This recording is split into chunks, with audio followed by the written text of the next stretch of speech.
Hi there, it's Claudio here. I'm one of the owners of Alex Young Recruitment and senior recruiters here.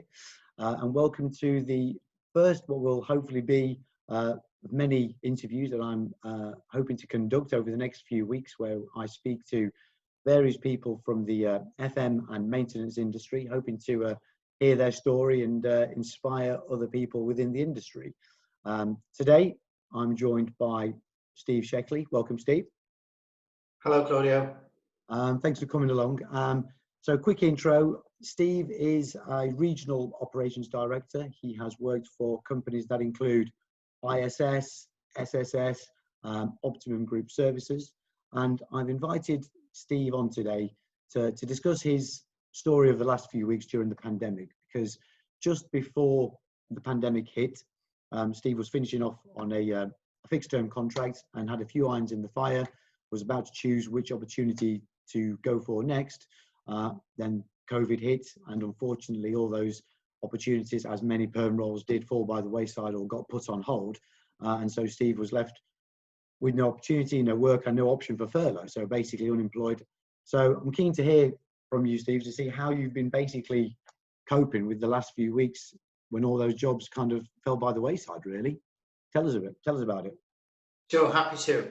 Okay, so as you correctly said, mid-February, fixed term contract with MPS, me as MPS, came to a natural ending. And initially I'd planned on perhaps taking a week or so just to recharge my batteries and take stock. So with hindsight, I wasn't as proactive as I might have been had I have known what the future looked like in seeking employment as soon as possible. So I did have approximately 4 strong leads and possibilities that I was looking at, and in fact, somewhat audaciously, with hindsight, I was ranking them, thinking that I was handily placed. Yeah. Whereupon, as things developed quickly and the situation changed in the vocational landscape, I would say, on a 24-hour cycle, each of them closed down for various reasons, but they could all be summed up with too much uncertainty. We don't know what the future looks like. We're not in a position to proceed. Yeah, I mean, we heard that story as well. Come March, so many vacancies, mainly senior opportunities, were just kind of on hold. So it was just a massive domino effect. You could see it coming and see it happening. It wasn't nice. Sure. So initially, it wasn't terribly alarming. I had no idea of the duration. It was a breaking news story day by day, and I was paying attention to it and tracking it. But clearly, in my lifetime, I've never lived through anything like this, and significantly of this sort of duration. So initially, it was business as normal for me in terms of somebody who was seeking employment. Yeah. But I quickly discovered that calls were not being returned as quickly as they might have been.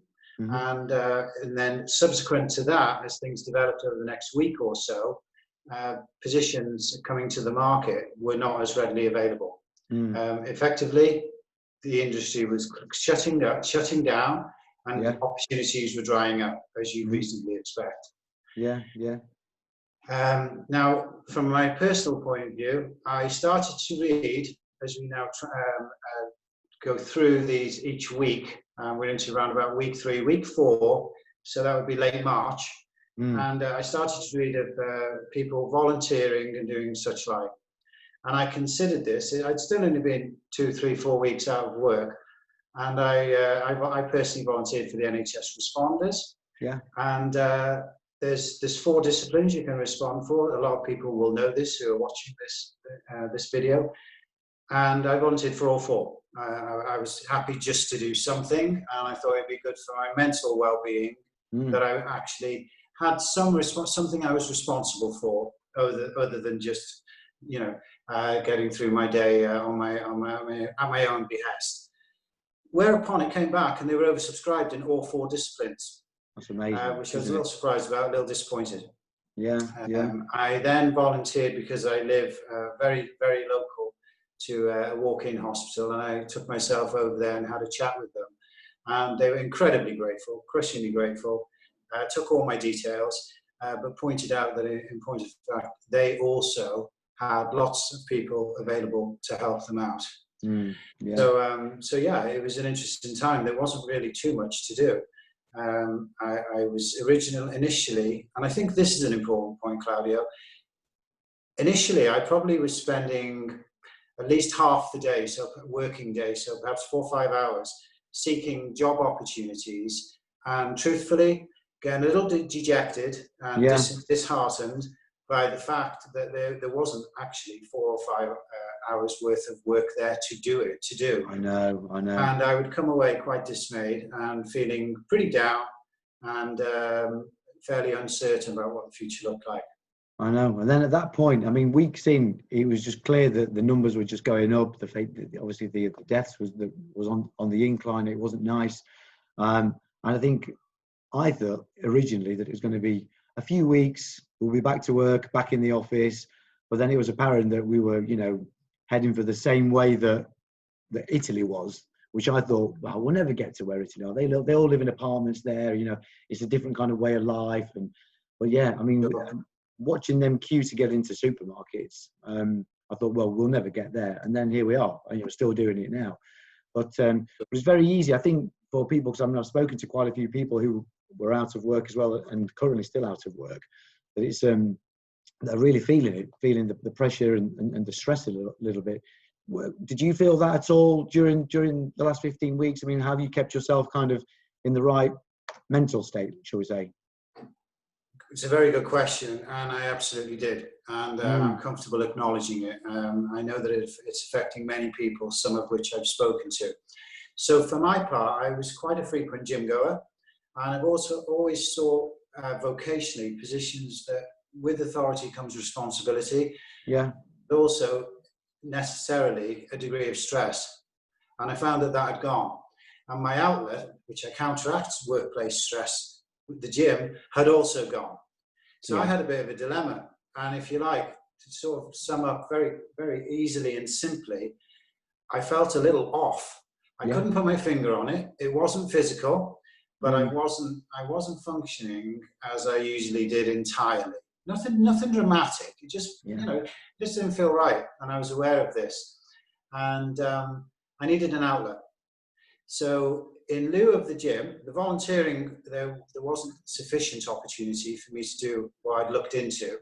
I had already invested previously, but underutilized, or rather fully utilized as a clothes horse, a Zwift setup. Now, for those who don't know, that's a home cycling setup where you put your bike onto what's called a smart or intelligent turbo trainer, and basically you ride it in a virtual world against people represented by avatars around the world. Right, okay. Now, when I say that I utilized it, that's not strictly speaking the whole story. I crushed it, I'm afraid to say. Right. I really threw myself into it, and I set goals. And I think I didn't overthink it at the time, but when I think back, I think, and this is where I hope this relates to a lot of professional people, I wanted to set goals because I'm normally meeting and working towards goals in work, and that had been taken away. Yeah.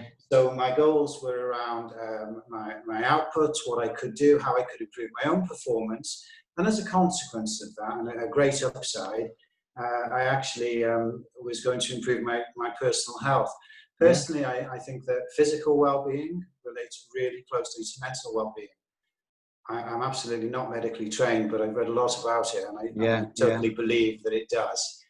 So I threw myself into that, and that had a fantastic effect. Dropped 22 pounds. I'm riding pretty well, and now we go outside. A number of people I cycle with are complaining and asking me to wait up for them. So right, okay, there we go. So, so on the Swift, how many times a day would you go on it? Just the once, or get a couple on there?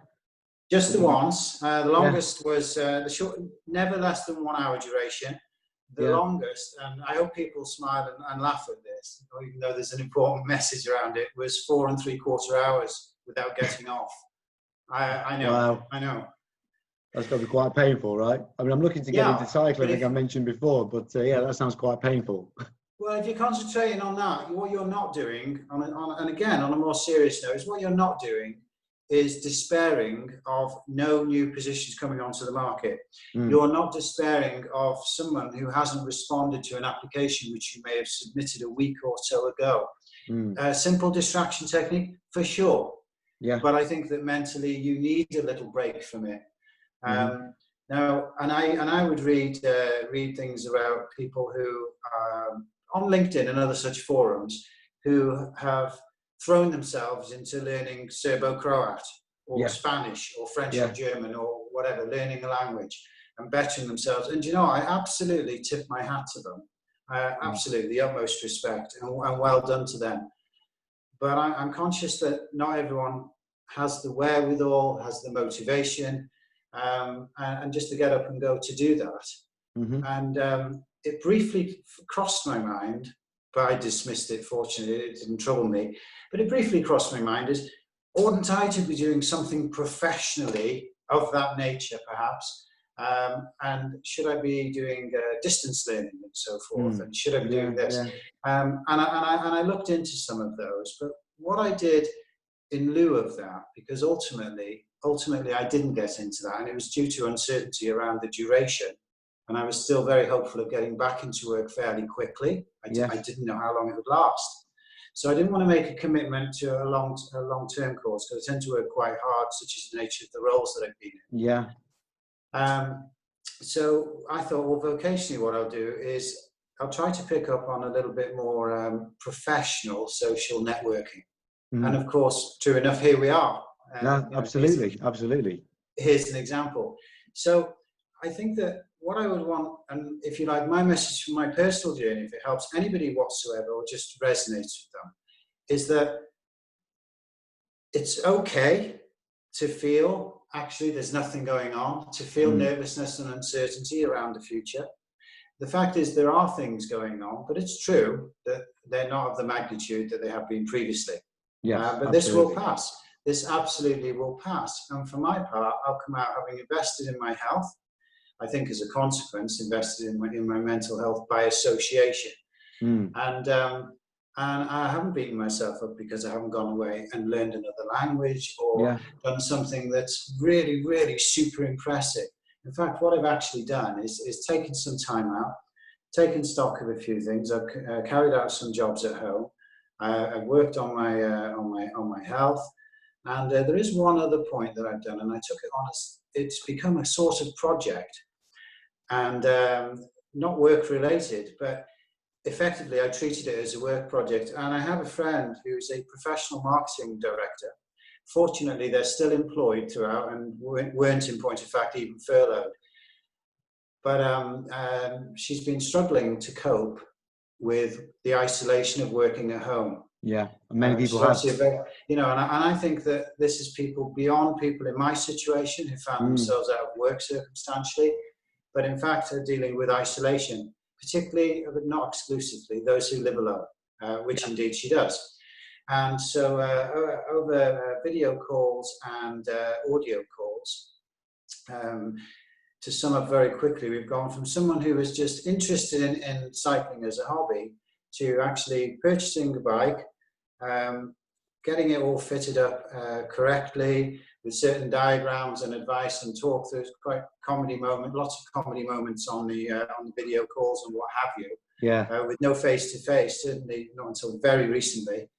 And her inaugural ride was last Sunday, and we've now got somebody who's got a real outlet for mental anguish and a feeling of, I'm not coping as well as I would like with this situation. And she's now got a new hobby, is loving it, the weather's here, and she's doing it. Now, for my part, it's definitely a win-win, because by doing that, I treated it as a bit of a project, almost a work project. There was a procurement element, there was an expenses element, it was time constrained. Okay. And there was going to be a wash-up at the end of it, the wash-up being whether or not she was happy with what we managed to do. So my little project and all the disciplines that are represented in that are relevant and absolutely relate to work. But yes, it wasn't a work-related project, but it's just something to do that satisfying, gave me a got job satisfaction as well. Yeah, from thinking about my situation. Yeah. So there's been a couple of things that I've done along the Oh, way. that's good. That's good. Steve, I really appreciate you sharing that with us, and hopefully there are some people out there that can take a little bit of inspiration from there, because it's been a very difficult time for everybody. I think a while back I was talking to somebody who said, I'm sick of people saying that we're all in this together, or we're all going through the same thing, because we're not. We're all in the same storm, but we're all in different boats. And I think we need to remember that there are people out there who are suffering more than others anyway. And I think the way you kind of adapted yourself to the situation and got through it is really good. So thank you for coming on and sharing that. And hopefully we'll be able to help you in your next opportunity moving forward. Thanks very much, Claudio. Appreciate your it. time. Take care. Take care.